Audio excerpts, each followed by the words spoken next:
దేవునికి మహిమ కలుగునుగాక. ఆమేన్. యోహాను రాసిన సువార్త పాఠం 4వ అధ్యాయం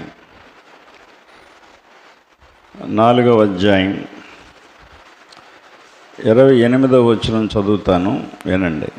ఆ స్త్రీ తన కొండ విడిచిపెట్టి ఊరిలోనికి వెళ్ళి, మీరు వచ్చి నేను చేసినవన్నీ నాతో చెప్పిన మనుష్యుని చూడుడి, ఈయన క్రీస్తు కాడా అని ఆ ఊరి వారితో చెప్పాను. ప్రార్థన చేసుకుందాం. మిక్కిలిగా మమ్మను ప్రేమించిన పరమ తండ్రి, వాక్యమయున్న మీరు వాక్యం ద్వారా మాతో మాట్లాడి మీరే మహిమ ఘనత పొందుకొనమని, అయోగ్యుడైన నన్ను ఇక్కడ నిలబెట్టారు. యోగ్యమైన మీ వాక్యాన్ని మాట్లాడడానికి బలమైన సాధనముగా నన్ను వాడుకొని మీరే మహిమ ఘనత పొందుకొనమని, వినగల చెవులు, గ్రహింపగల హృదయాలు మా సంఘస్థులందరికీ దయచేయమని మా ప్రభువును రక్షకుడునైన యేసయ్య నామమును బట్టి ప్రార్థించి అడుగుచున్నాము తండ్రి. ఆమేన్. అందరికీ వందనాలండి.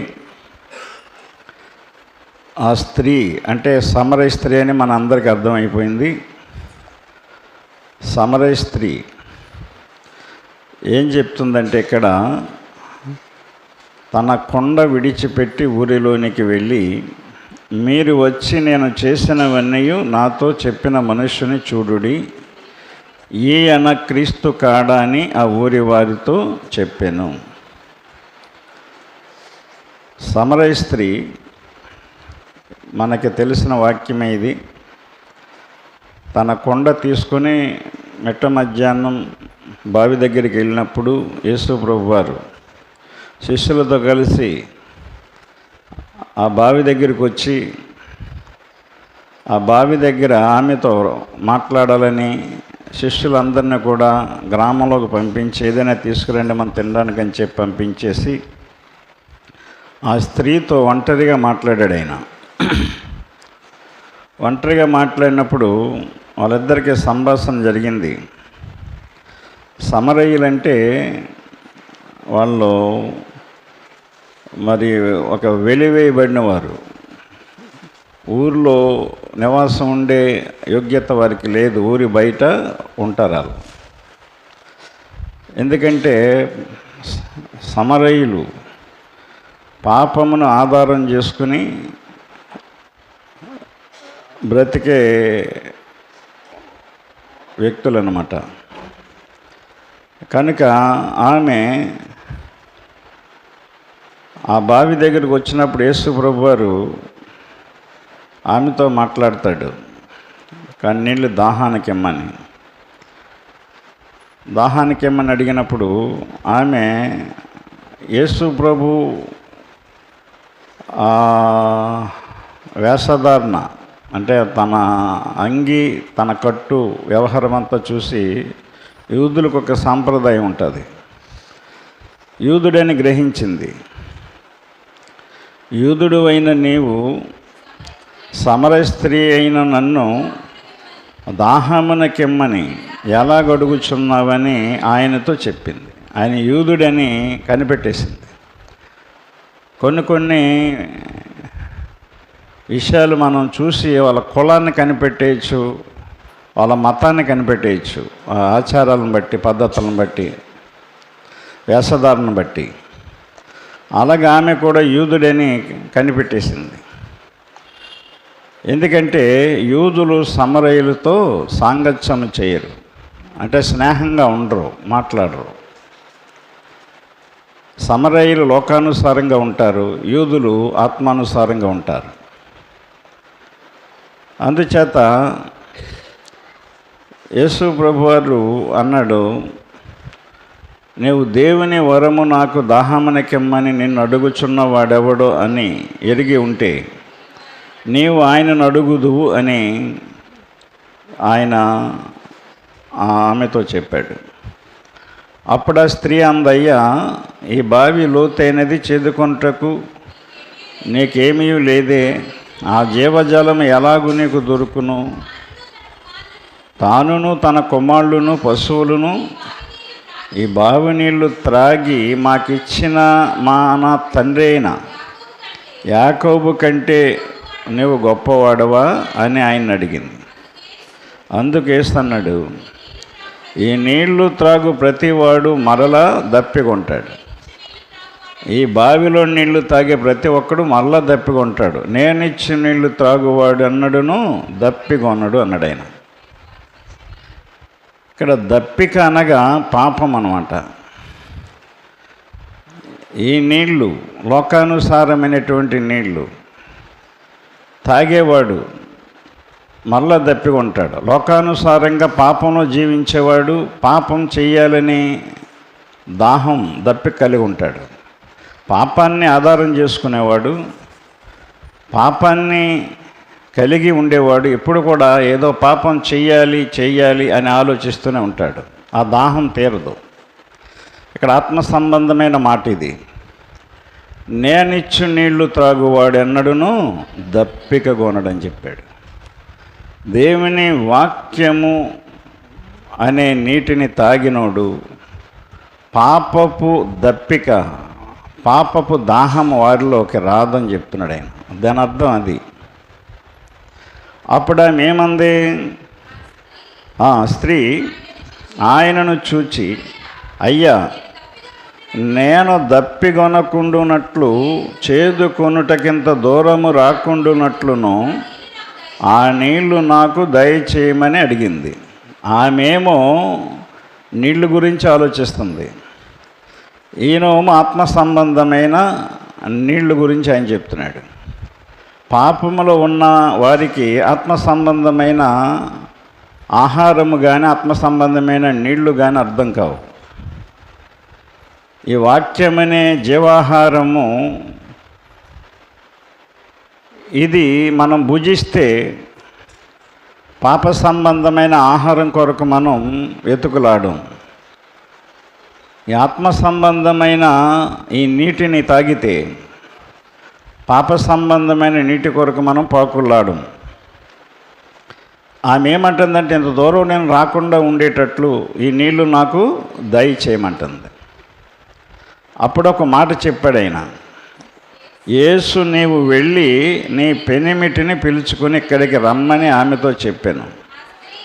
ఆ స్త్రీ నాకు పెనిమిటి లేడనగా యేసు ఆమెతో, నాకు పెనిమిటి లేడని నీవు చెప్పిన మాట నిజమే, వాస్తవమే, సరైందే. నీకు 5 పెనిమిట్లు ఉన్నారు.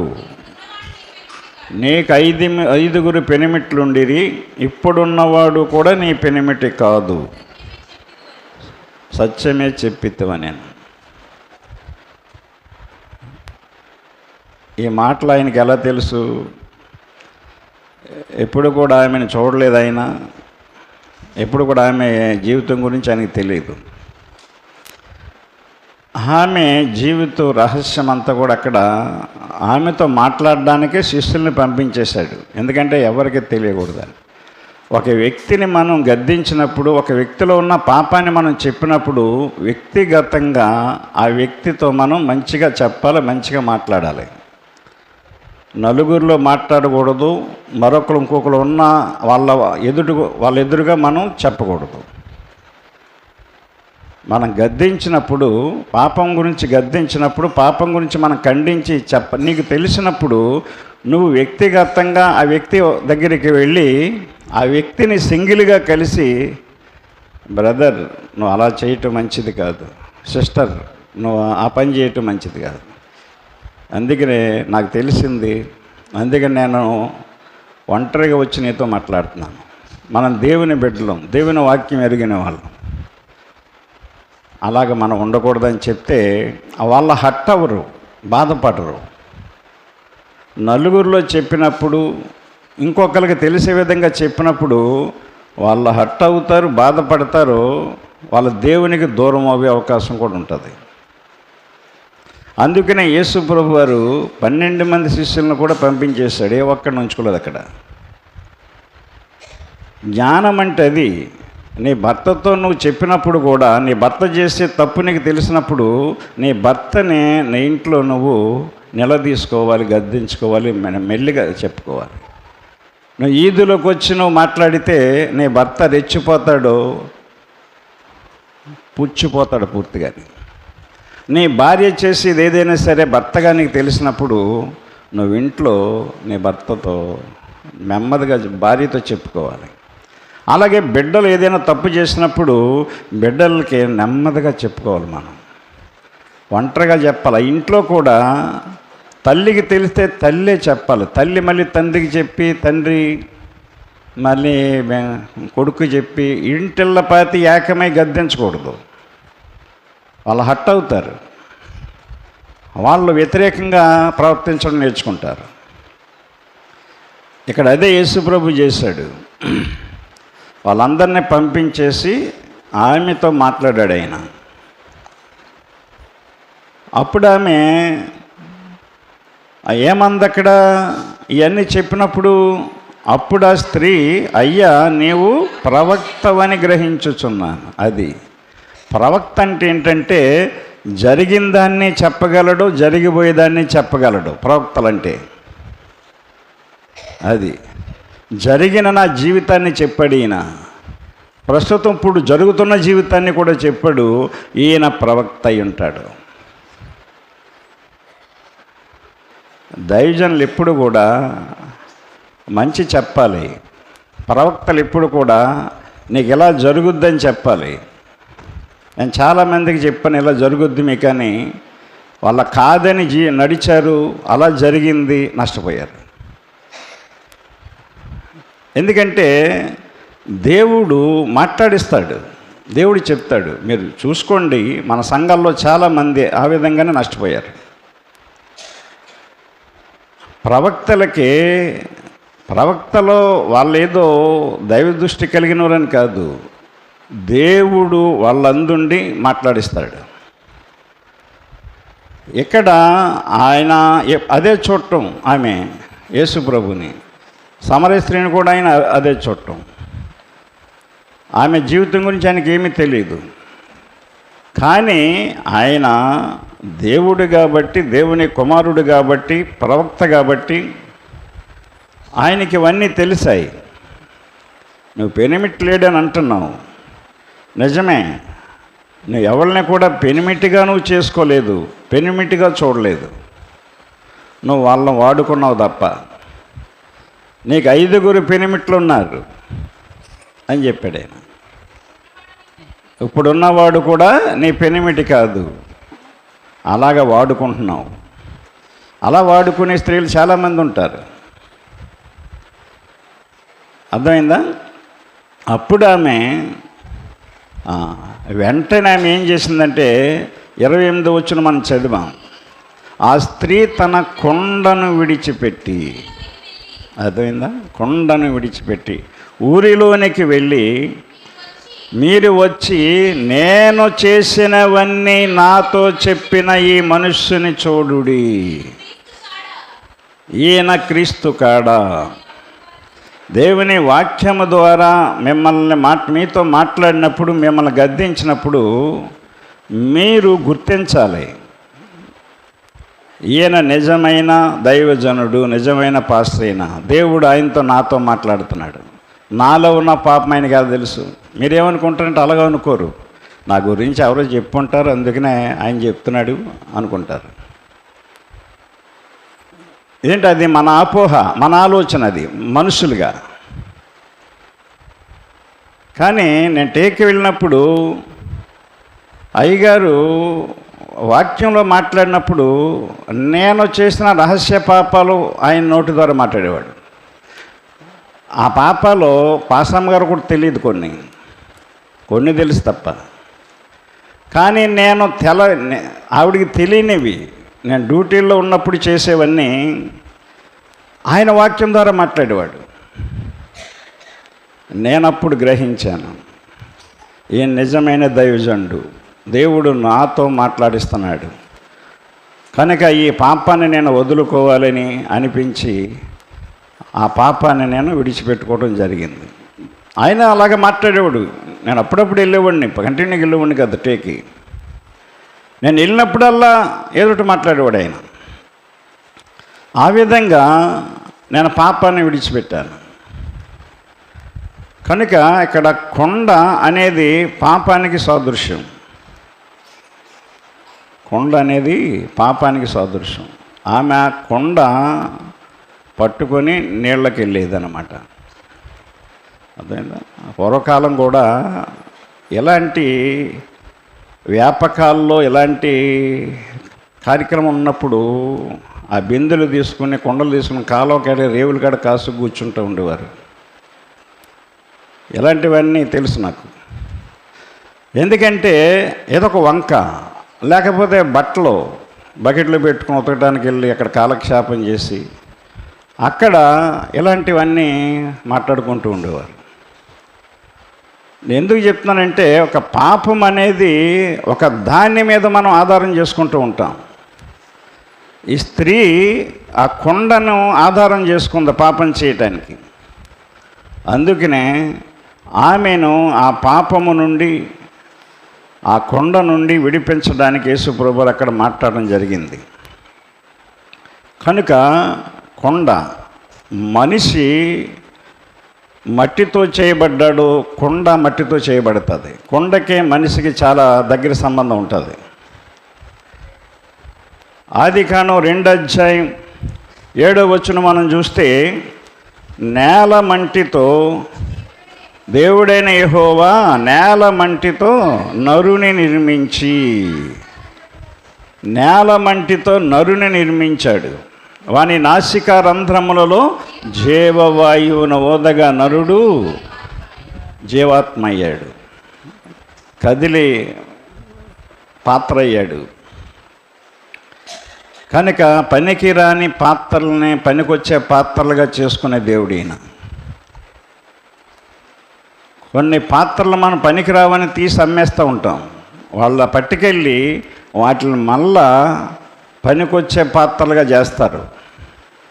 వాటిని అగ్నిలో కాల్చి వాటికి ఉన్న పాత మలినమంతా వదలగొట్టి మళ్ళా కొత్తగా పూత పెట్టి మళ్ళీ అవే తీసుకొస్తారు అమ్మడానికి.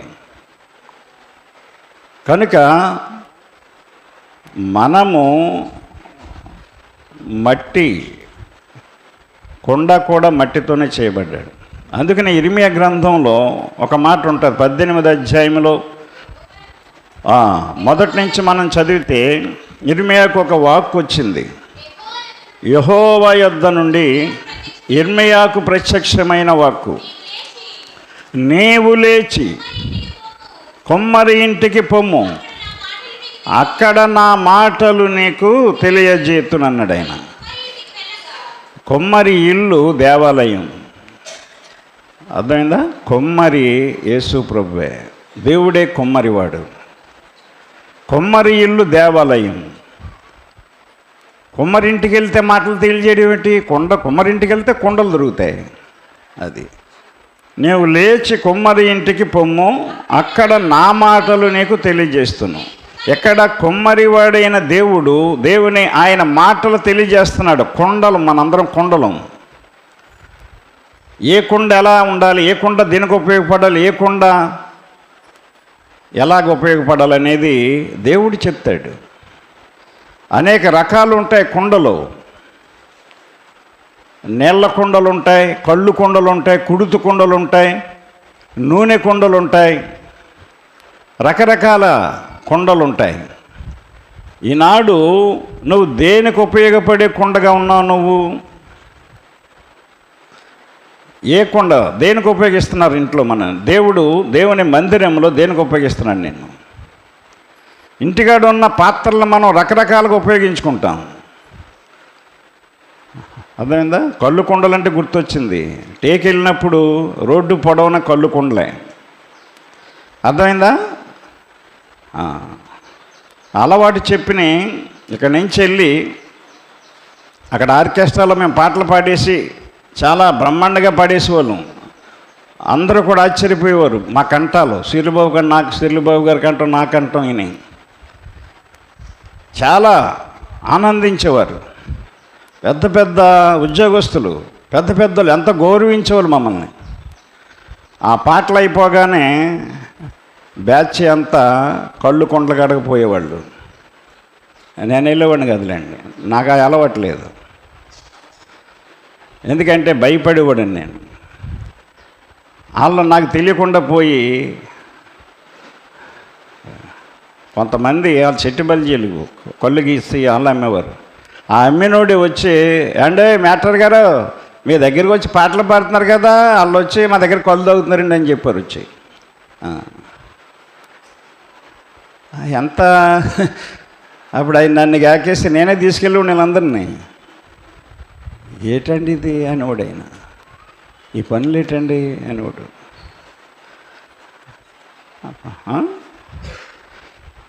కళ్ళు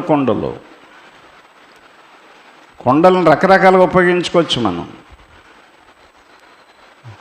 పూర్వకాలం కళ్ళు అమ్మేవారు, కొండల్లోనే ఆ కళ్ళు నింపేవారు. కొండలే చెట్టుకి కొండలే కడతారు. సారా కుండలు, కుడుతు కుండలు. పూర్వం పందుల్ని మేపేవారు. ఆ పందులకి కుడుతూ ఒక కుండ అక్కడ పెడితే అందులో వేసేవారు. ఇప్పుడంటే మారినీళ్ళండి, ప్లాస్టిక్ టబ్బులని, ప్లాస్టిక్ డబ్బాలని, సేమండి తర్వాత వచ్చాయి. పూర్వకాలం తర్వాత నూనె కుండలు, నూనె. మన జీవితంలో మనం కొండగా ఉన్న మనలో ఏదుంది?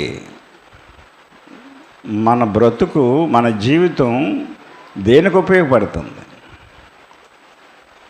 ఆ సమరయ స్త్రీ ఆ కొండను పాపం చేయడానికి ఉపయోగించుకునేది. మెట్ట మధ్యాహ్నం నూతి దగ్గరికి వచ్చేది. ఎందుకంటే అప్పటికే సంసారాలందరూ కూడా పొద్దుటే వచ్చేస్తారు, పొద్దుటే తోడుకి వెళ్ళిపోతారు. సంసారం చేసుకున్న వాళ్ళకి ఒక టైం ఉంటుంది, సిస్టమ్ ఉంటుంది. సంసారం ఏమి లేని వాళ్ళకి ఒక టైం ఉండదు, ఒక పద్ధతి ఉండదు. కనుక మెట్ట మధ్యాహ్నం వచ్చింది అక్కడికి. మధ్యాహ్నం అయితే ఎవరో ఒకరు కనపడతారని. కనుక మరి ఏ కుండలా ఉన్నాం మనం? శిష్యులు ఒకసారి కొండలో కూర ఉండరంట. ఆ కూర అంట తినేటప్పుడు విషంగా అయిపోయిందంట. అప్పుడు వాళ్ళు ఏమన్నారంటే ఆ దైవజనుడితో, దైవజనుడా ఈ కుండలో విషం ఉన్నదని కేకలేశారు. రాజులు 2వ గ్రంథం 4వ అధ్యాయం 40వ వచనం బైబిల్లో చూసుకోండి మీరు. తినుటకు వారు వడ్డింపగా శిష్యులు దానిని రుచి చూచి, దైవజనుడా ఈ కొండలో విషం ఉంది అని చెప్పారు. కొండలో ఏముంది చెప్పండి? విషం.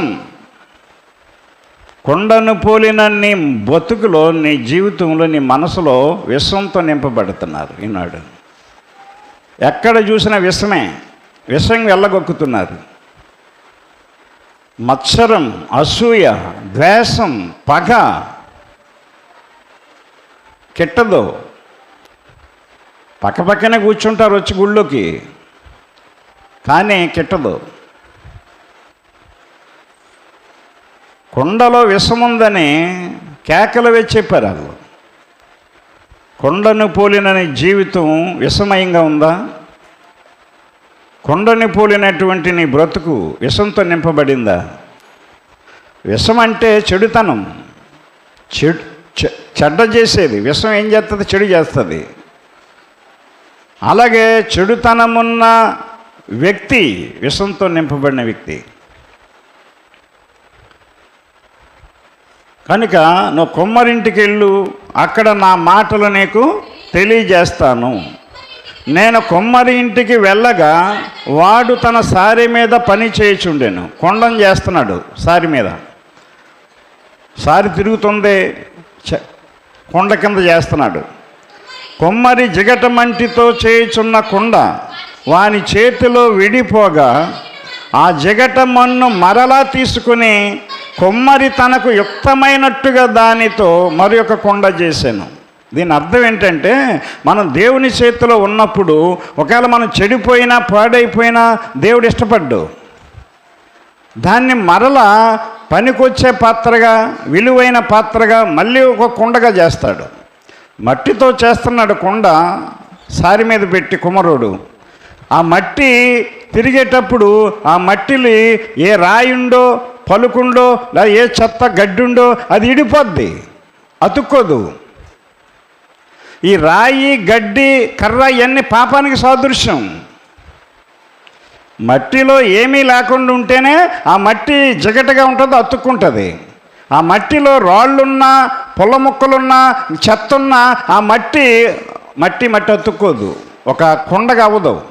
అందుకనే మట్టి కొండ చేసేటప్పుడు మట్టిని శుభ్రంగా పిసికి తొక్కి మొత్తం ఏమీ లేకుండా తీస్తారు, మట్టి జిగురు వచ్చేలా చేస్తారు. అదే చెప్పాడు ఇక్కడ, కొమ్మరి జిగట మంటితో చేయుచున్న కొండ వాని చేతిలో విడిపోగా. కొమ్మరి వాని చేతిలో మనం ఉన్నప్పుడు మనం పాడైపోయినా చెడిపోయినా నష్టపోయినా నిన్ను వదలడైనా, నువ్వు ఎందుకంటే ఆయన ఆ చేతిలో ఉన్నావు కాబట్టి. ఆ మట్టి ఆ కొమ్మరి వాని చేతిలో ఉంది కాబట్టి దాన్ని పడేయడు, దాన్ని మరలా సారి మీద పెట్టి మళ్ళా అందులో ఏముందో రాయి ఉందో తీసేస్తాడు, గడ్డున్న తీసేస్తాడు, పొల్ల ముక్కలున్న తీసేస్తాడు. దాన్ని మళ్ళా తనకిష్టమైనటువంటి కొండగా పాత్రగా చేసుకుంటాడు. కనుక నీవు నేను కూడా మట్టిని పోలిన మనుషులు. మనం కొండ కన్నా విలువ ఉంది కానీ మనకు విలువ లేదు. కొండ అయినా దేనికైనా ఉపయోగపడుతుంది, మనం దేనికి ఉపయోగపడలేదు దేవునికి. సరే మీరేమే గుండె మీద చేసుకోండి, మీరు దేవునికి ఏ విధంగా ఉపయోగపడుతున్నారు? నేను చెప్పగలను దేవునికి ఎలా ఉపయోగపడుతున్నాను, మీరు చెప్పగలరా?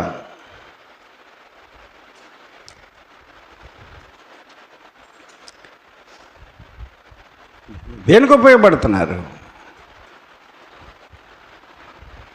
ఆయన చేతిలో ఉంటే ఉపయోగపడతావు, ఆయన చేతల్లో నడిస్తే ఉపయోగపడతావు, ఆయన మాటల్లో ఉంటే ఉపయోగపడతావు. సాతాను చేతుల్లోకి వెళ్ళిపోతున్నాం, లోకం చేతుల్లోకి వెళ్ళిపోతున్నాం మనం. నీ కొండ పగిలిపోతుంది, ఇడిపోతుంది, బద్దలాసిపోతుంది, అతికే అవకాశం లేదు. నా ప్రియమైన సహోదరుడా సహోదరి, దేవుని వాక్యాన్ని అర్థం చేసుకోవాలి మనం. గమనించండి, ఈ శిష్యులు అన్నారు, దైవజనుడా కొండలో విషముందని చెప్పారు. విషము చేత నింపబడిన పాత్రలుగా ఉన్నామా, కొండలుగా ఉన్నామా మనం? ఇంకొక ఆమె చెప్పింది, నా కొండలో నూనె ఉందయ్య అని చెప్పింది. గుర్తుపెట్టుకోండి, గమనించండి. దేవుని యొక్క అదే ఎలీసా, నా వలన నీకేమి కావాలి, నీ ఇంటిలో ఏముందో అది నాకు తెలియజెప్పమంది. రాజులు 2వ గ్రంథం 4వ అధ్యాయము 2వ వచనం. అందుకామె, నీ దాసురాలనే నా ఇంటిలో నూనె కుండ తప్ప మరేది లేదు. నూనె అభిషేకానికి గుర్తు, పరిశుద్ధాత్మ గుర్తు. కొండను పోలిన జీవితంలో నీ బ్రతుకులో పరిశుద్ధాత్మ అభిషేకం ఉండాలి. ఉందా? పరిశుద్ధాత్మ అంటే మారు మనసు పొందితేనే పరిశుద్ధాత్మ నీ మీదకు వస్తుంది. పాపాన్ని విడిచిపెట్టుకుని బాప్తీసం మారు మనసు పొంది పాపక్షమాపణ పొందితేనే పరిశుద్ధాత్మ అభిషేకం నీ మీదకు వస్తుంది. అపోస్తుల కార్యాలు 2వ అధ్యాయం 38వ వచనం. పేతురు చెప్తున్నాడు, దైవజనుడు, మీరు మారు మనస్సు పొంది పాప క్షమాపణ నిమిత్తము ప్రతివాడు యేసుక్రీస్తు నామమున బాప్తిస్మము పొందుడి, అప్పుడు మీరు పరిశుద్ధాత్మను వరమును పొందుదురు. పరిశుద్ధాత్మ అనేది ఒక వరం. వరం అంటే ఏంటంటే నువ్వేదనుకుంటే అది జరుగుద్ది. భక్తులు పూర్వం తపస్సు చేసి వరాలు పొందేవాళ్ళు, అర్థమైందా? మునులు తపస్సు చేసి వరం పొందేవారు. ఆ దేవుడు దిగొచ్చినప్పుడు, భక్త నీ తపస్సుకు మెచ్చాను, నీకేం కావాలంటే, నాకు ఇది కావాలంటే అలాగే తీసుకో అని ఇచ్చేవారు.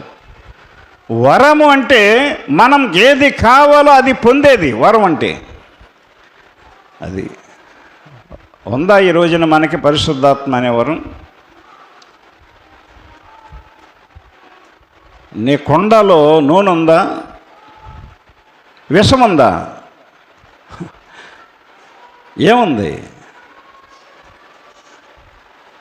ఆమె చెప్పింది, అయ్యా నా దగ్గర నూనె కుండ తప్ప మరేది నా దగ్గర లేదు. ఆ నూనె కుండ ఎంత మేలు చేసింది వాళ్ళకి. అప్పుడు దైవజనుడు ఏం చెప్పాడు, నువ్వు ఊర్లోకి పంపించి నీ కొడుకులిద్దరిని ఊర్లో ఉన్న కుండలన్నీ కూడా సేకరించి తీసుకురమ్మని ఇంట్లో ఆ కుండలు పెట్టుకొని నీ దగ్గర ఉన్న నూనె కుండ ఎత్తి ఆ కొండలు నింపుకున్నాడు. ఇదేంటి ప్రభువా, 100 కుండలు తెచ్చారు నా కొడుకులు, నా దగ్గర ఉన్నదే కొంచెమే నూనె కుండలో, ఈ కొండల్లో పోయమంటున్నావు, కొండలన్నీ ఎలా నిండుతాయి, ఈ కొద్ది నూనె ఎలా నిండుతాయి అని దేవుణ్ణి ప్రశ్నించలేదామే. మనమైతే ఎగట ప్రశ్నలు వేస్తూ ఉంటాం, చచ్చుబారి ప్రశ్నలు, చౌకబారి ప్రశ్నలు వేస్తూ ఉంటాం. దైవజనుల్ని ప్రశ్నించకూడదు మనం. నిజమైన దైవజనుల్ని చెప్పింది చేయాలంతే మనం. మరియమ్మ ఏం చెప్పింది? కానాననే ఊర్లో ఆ శిష్యులను చూసి ఆయన మీతో చెప్పింది చెయ్యండి, ఎదురు చెప్పకండి అంది. దాని అర్థం ఏంటంటే అది, మీరు ఎదురు చెప్పకండి, ఆయన చెప్పిందే చేయండి అన్నది. వాళ్ళు ఆయన చెప్పిందే చేశారు. వట్టి నీళ్లు మధురమైన ద్రాక్షరసముగా మారిపోయాయి. వాళ్ళు చెప్పింది చేశారు, నీళ్లు మారిపోయాయి. కొండల్లో నీళ్ళేసిన తర్వాత మళ్ళీ యేసుప్రభు చేయబెట్టి ప్రార్థన చేయలేదు, కొండలు ముట్టుకోలేదు. ఆయన చెప్పింది చేసినప్పుడు మనం ప్రార్థన చేయవలసిన పనేమీ లేదు, గుర్తుపెట్టుకోండి. ఆయన చెప్పింది చేసినప్పుడు ప్రార్థనతో మనకు పని లేదు.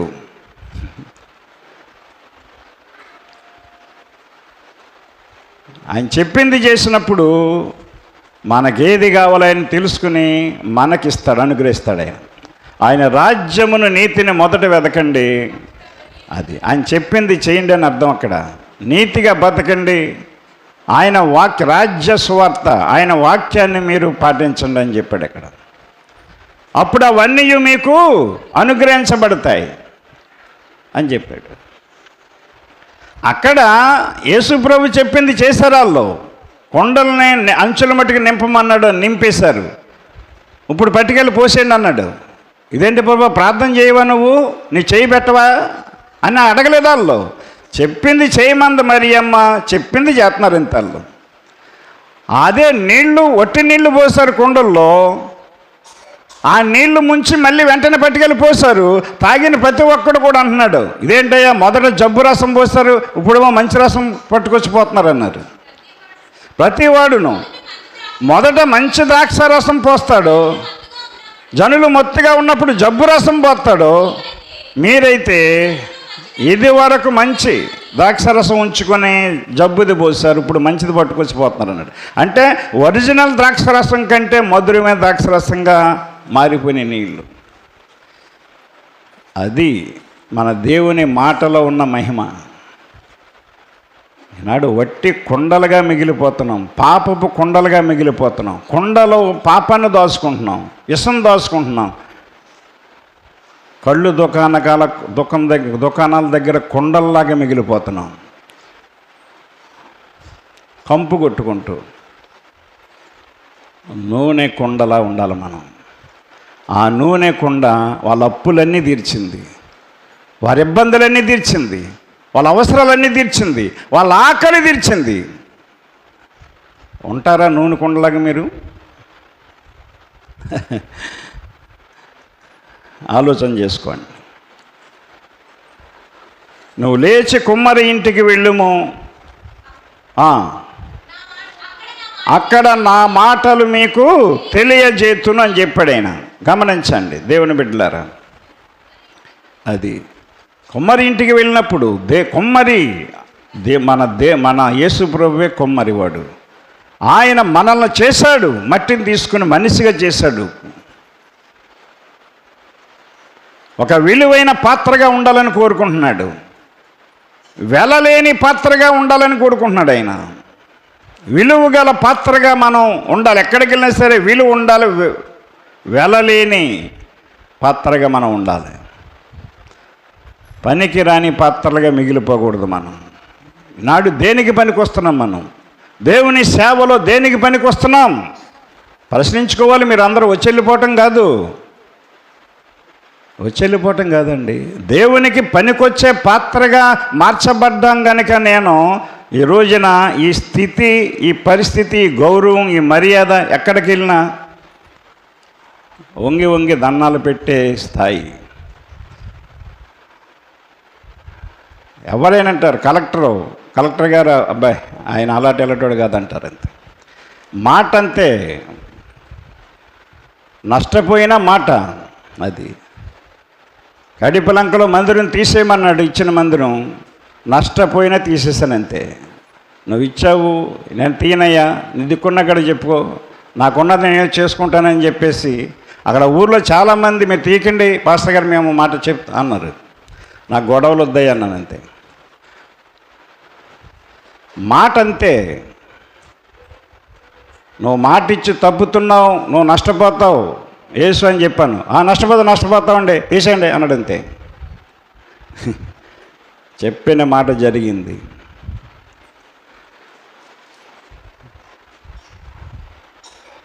మెట్ట మీద కామాక్షితో కూడా అదే చెప్పాం మేము వెళ్ళి.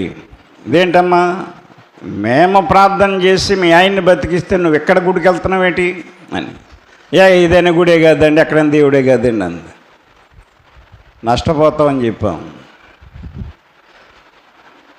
మొత్తం కుటుంబమే పోయింది. మీకు ఉదాహరణకు చెప్తున్నాను. మీకు మన సంఘంలో జరిగినాయి. దేవునికి ఉపయోగపడాలండి. మనం ఉపయోగపడే పాత్రగా ఉండాలి. ఎంతసేపు నీ కుటుంబానికి ఉపయోగపడటమే, నీ పిల్లలకు ఉపయోగపడటమే, నీకు కావలసిన వాళ్ళకి ఉపయోగపడటమే, నీ బంధువులకు ఉపయోగపడటమే. ఏంటది? ఏం నేర్చుకుంటున్నాం మనం? ఏం తెలుసుకుంటున్నాం? దేవుడికి ఉపయోగపడిపోవాలా? దేవుడికి ఉపయోగపడిపోవాలి. ఈ పద్ధత, ధర్మం, అది పాయింట్. అది నీవు నీ ఇష్టానుసారంగా ఉపయోగపడతావు. ఎవరికి పడితే వాళ్ళకి, లోకానికి, సాతానికి, మనుషులకి. దేవుడు నీకు ఉపయోగపడిపోవాలి. దేవుని మందిరానికి వచ్చి ప్రార్థన చేసేస్తూ ఉంటావు.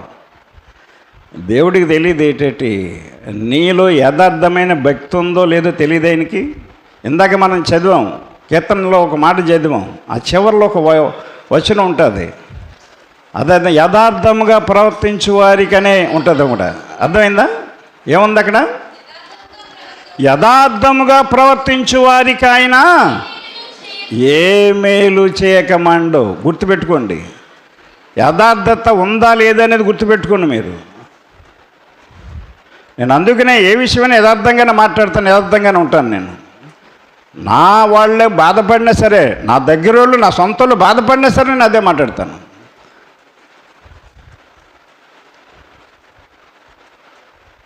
ఎందుకంటే దేవుని ద్వారా మేలు పొందాలి మనం. 2వ దినవృత్తాంత గ్రంథములు 16వ అధ్యాయం 9వ వచనం చదవండి. అక్కడేం చెప్తున్నాడు?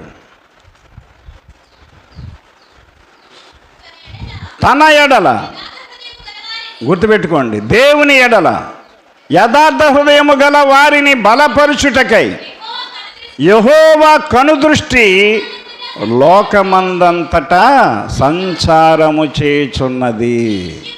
గుర్తుపెట్టుకోండి. ఏ విషయమందు?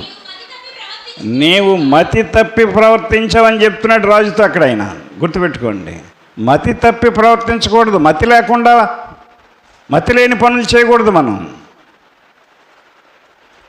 మతి స్థిరపరచుకోవడానికి ఇక్కడికి రావాలి. దేవుని మాటలు వినాలి మీరు. కొండగా ఉన్న దావీదు కొమ్మరి అయిన దేవుని చేతిలో ఉన్నాడు. దావీదుని గొప్ప రాజుగా చేశాడు. కొమ్మరిగా ఉన్న యోసేపుని, కొండగా ఉన్న యోసేపు కొమ్మరివాడైన యెహోవా చేతిలో ఉన్నాడైనా. అన్నలు పాడు చేద్దామని చూశారు, ఐగుప్తులో అతను పాడు చేద్దామని చూశారు. ఎవరి వల్ల కాలేదు. ఎందుకంటే ఆ కొండ కొమ్మరివాని చేతిలో ఉంది. యోసేపుని గొప్ప అధికారిగా చేశాడు.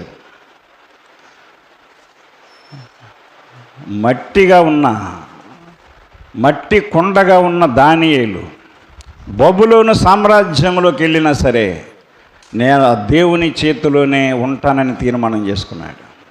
నా దేవునికి నేను ప్రార్థన చేసుకుంటానని యథార్థంగా బతికాడు. బబులోను రాజ్యానికి అధికారి అయ్యాడు. మట్టిగా ఉన్న ఎస్తేరు తల్లిదండ్రులు లేనిది, పేదరాలు, దీనురాలు, నన్ను చేసినవాడు నా దేవుడు, నా యెహోవా, ఆయన చేతల్లో ఉంటానని ఉంది.